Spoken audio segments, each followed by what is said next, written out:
and welcome to Fictional Latitude. I'm Deborah. Hope you're well. Hope you're enjoying your reading. This week I was going to bring you a literary tour of Malaga, but I didn't make it to Malaga, so there we go. Instead, I'm going to bring you my favourite things, which I needed to do for myself as well, because I was feeling a bit meh mentally at the beginning of the week, last week. So I thought I was going to cheer myself up. So I went and bought myself some flowers, fresh flowers, which is actually quite difficult to find here because flowers die quickly because it's so hot. And most of the florists, really, they have fake flowers, because they really do decorate the cemeteries here. So people buy those, they can put them there and it will last a month without you having to worry about it. The dust. But anyway, so I thought I'd bring it, as I say, a few of my favourite things, and I'm going to start with fountain pens. Yeah. I have got two, actually I didn't forget the other one, hold on a sec.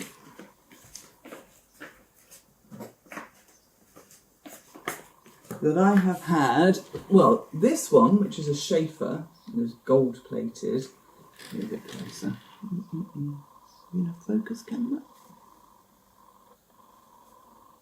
Focus? Not going to focus. Maybe. Anyway, it's a gold plated Shaeffer. It's got really nice, it's a integrated nib.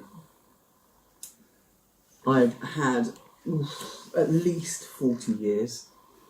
My grandfather was an office manager for a big surveying firm in Mayfair in London, and so he used to get given lots of these gifts by suppliers, and this is one of them. So gold-plated Shaeffer, but this is the one that I write with mostly, which is a Parker, and I've probably had this for about 30 years, I should think, standard. Anyway, I thought, you know what? I haven't been writing with my ink pens, and they're so much nicer than writing with a biro or other pen.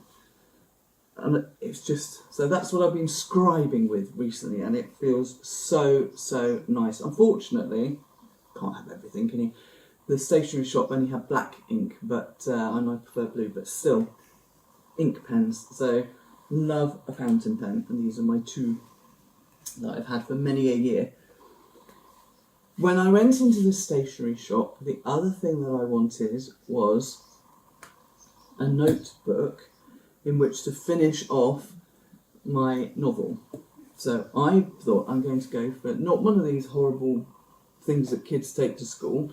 No, I'm going to splurge, and I bought myself a Paperblank notebook. Now they need to be unlined for me, so nice. Paper feels so good, so nice, this paper. Oh. And what a pretty cover, and it's textured, so it's nice and tactile. Pretty bright colours to lighten my mood, and along with the ink pen, finish that blinking novel. So that's another favourite thing from just the last week even, as my part of my, you'll feel better, Deborah, get on with it. Right, at the end of last month, I was not happy with the books that I'd been reading. Well, no, I wasn't happy with Victoria Hislop. let's not beat around the bush. So there was a couple of things that made me very happy from a reading perspective. First of all was actually picking up Dervla Murphy's, crikey, brain went dead then, memoir, autobiography, however, from her first 30 years. She was a rather intrepid travel writer. She cycled to India. She was always on her bike, basically. At the age of 11, she set off on her own and did a 50-mile bike ride, as you do. Anyway, she writes so beautifully. So beautifully. You're just in there, and you're in, because as I say, it's like the first 30 years, obviously that she remembers of her life, and you escape into her imaginary world. She was an only child. Her father was a librarian. This is in Ireland, and her mother was an invalid. She had very bad rheumatoid arthritis. So she was the only child. Anyway, she used to escape. Her parents are very much in love and connected, so sometimes there's always that thing where the parents are so close, the child's sort of like on the periphery a bit. So she used to escape into her own little world, and you just understand this young girl and woman. Beautifully, beautifully written. So Wheels Within Wheels with Dervla Murphy. Highly recommend. It's not finished yet, but I still love it. And then another person, and quite frankly, he doesn't write enough books. Should he ever stumble upon this video, Andrew Graham-Dixon, please will you write some more books? These are, it's just so lovely. And Caravaggio, he had a talent for trouble, that man. And but he created some incredible pieces of art. For example, like my bookmark, that's a Caravaggio. Penitent Madonna. And Graham-Dixon writes so well, and he takes you in there, but he also explains it. His research is incredible. So a lot of people thought that Caravaggio killed a man over a tennis match, but it might actually have been a duel over a woman. But more importantly, it wasn't that he stabbed him with his sword. It was more likely that he was attempting a castration of this chap, and it went a bit wrong. I know, exciting. Anyway, if you're interested in art and you want to know about Caravaggio, his life and works, this is the book for you. So they've made me happy. And another, gosh, it's hot, sorry. I know I fiddle with my hair way too much in these videos, but ow. Hot today. One of my netball team was back in the UK, and I asked her to bring me back Marmite, one of my favourite things. Some Ainsley Harriott cup of soups, because they've got flavour in them, and the cup of soups here don't, and they're very handy when you're busy just to have something to have on the go, eat on the go, and to get me this particular edition of Country Life. And the reason I wanted this edition was because one of my MA colleagues, Manjit Dillon, has an article published in here, which is brilliant. I'm very excited and pleased for her. What page was it on? 142, I believe. Yep. Walking with Giants. Manjit lives down in the West Country. So this is the Gog Magog legend mixed in with Dartmoor. So, but apart from Manjit's article, it was so nice to sort of step back into the countryside of Britain, which I live in nice countryside, don't get me wrong, but it's not Britain. There's something about our country, mainly because it doesn't stop bloody raining, I think. So it's so green, whereas here it's already gone brown again. But yeah, and I've been reading every single article in this, you know, country mouse and town mouse, and well, all sorts of things, the property stuff, about building stone walls, and even more exciting, I used to live in North Devon in a village called Hartland, and this has part one of an article on Hartland Abbey and the legend of St Nectan, who's the saint, had a well there. When he got beaten up and beheaded, apparently he picks up his own head and walked back to his shed and the well. It's about a mile, tucked under his arm. As you do. Well, you do if you're a saint. Anyway, so having the country life was just so nice. It took me back to England, and I mean, you can be, for me personally, you can be out of England, and I love being in Spain. I really do love being in Spain, but there's always a part of me back home in England, and this took me there, especially seeing as it's a West Country edition. As I said, I grew up in Berkshire, but I did move down. I spent a lot of holidays down in the West Country, and I lived there for a little while as well. So, and then I went on a little bit of a dream in case I won the lottery, which I haven't so far. And I had 90 odd pages of West Country property. So I've been going through, picking out possible estates that I would live in when I win the lottery. Anything to make you feel happy. So I mentioned flowers, and when I came home, I went this weekend to my parents. When I came home, I opened the door, and the house was filled with the scent of lilies and eucalyptus, which were the flowers that I bought. What a beautiful, beautiful smell, odour, scent, whatever you want to call it. That's actually the start of the picture of Dorian Gray, and he calls it odour to start with. But anyway, I go off on a tangent as usual. But another thing that I really like, scent-wise, is Rituals. They opened a Rituals in my town, in Vélez, Málaga, in Torre del Mar, whichever one you want to do. Which is not going to be good for my wallet, so let's put it this way. But this is my favourite scent. It's the Ritual of Mehr.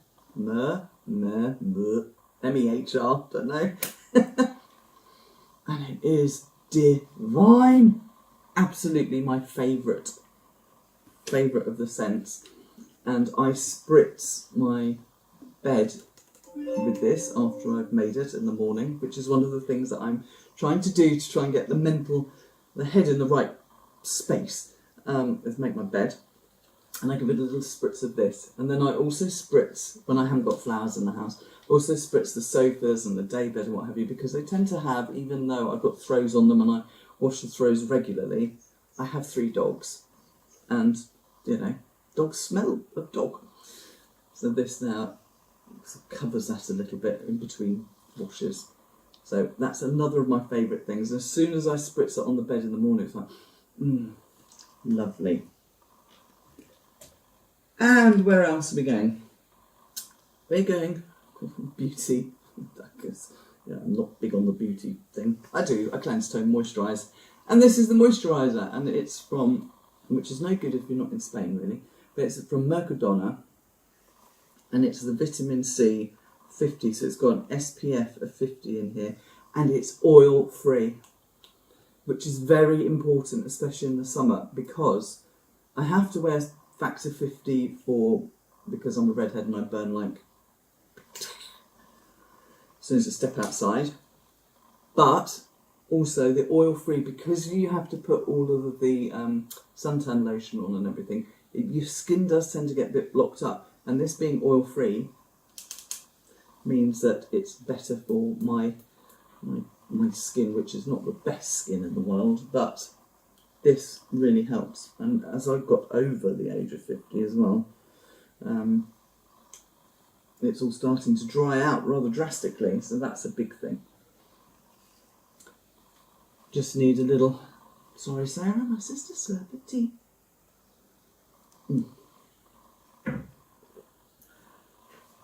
Travel. Now I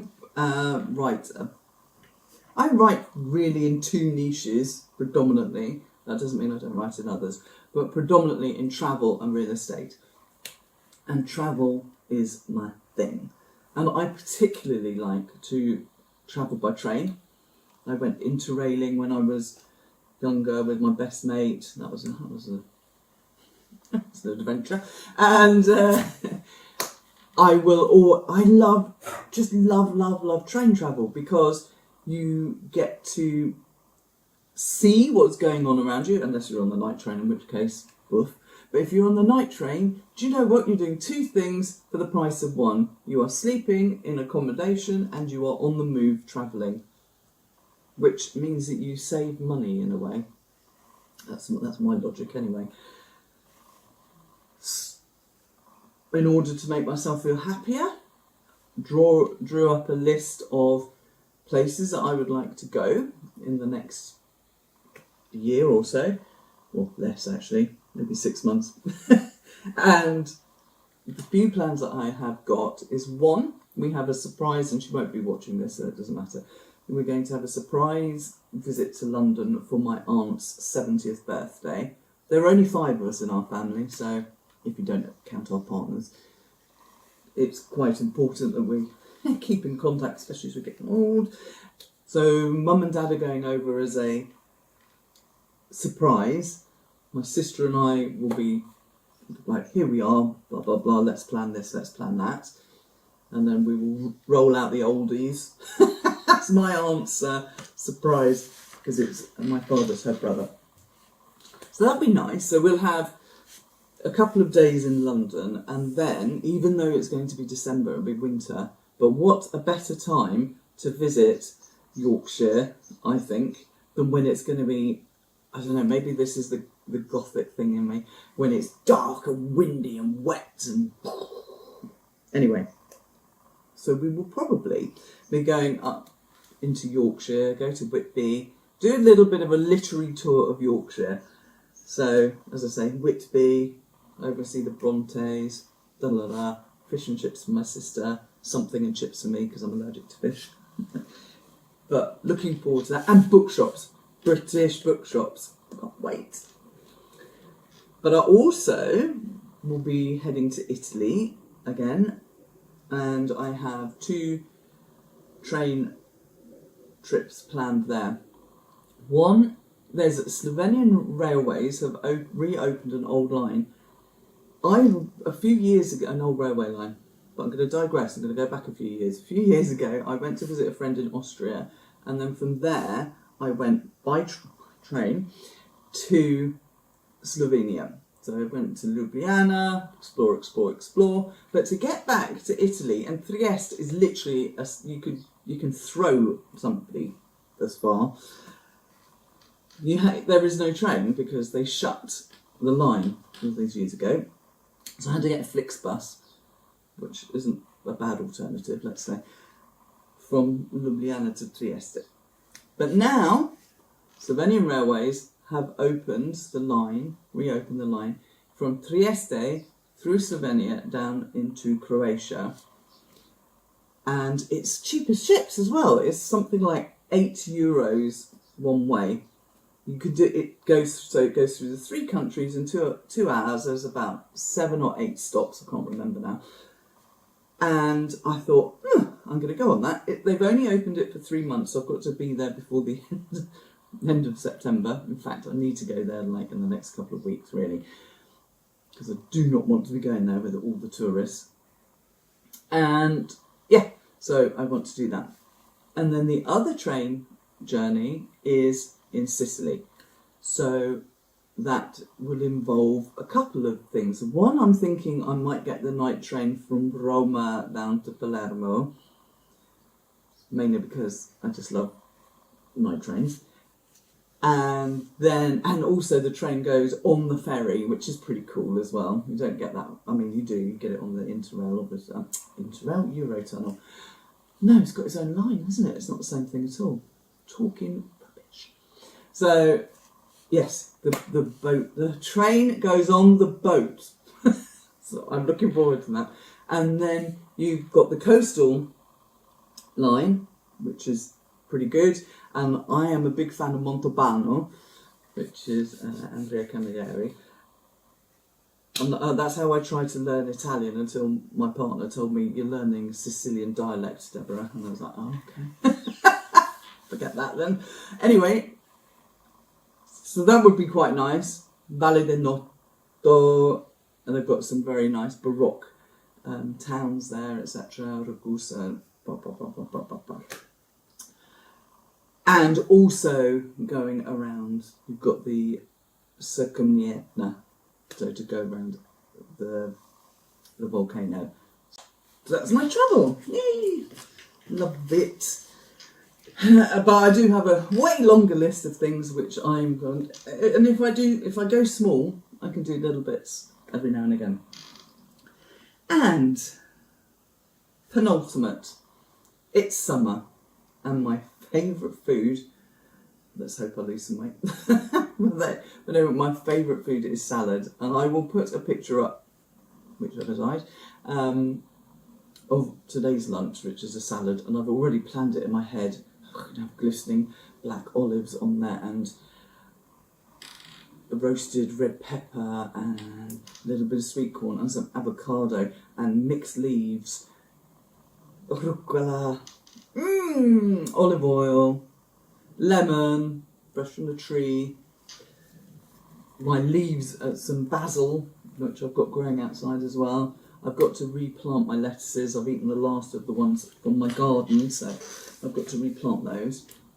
And I love that.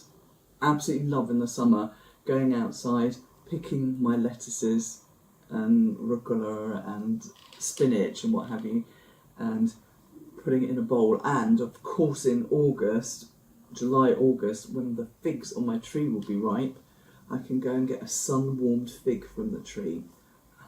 Oh, divine, divine, divine. Anyway, so salads. Not, a lot of people like salads, but I don't know whether everyone gets quite as excited as I do about a massive bowl of salad.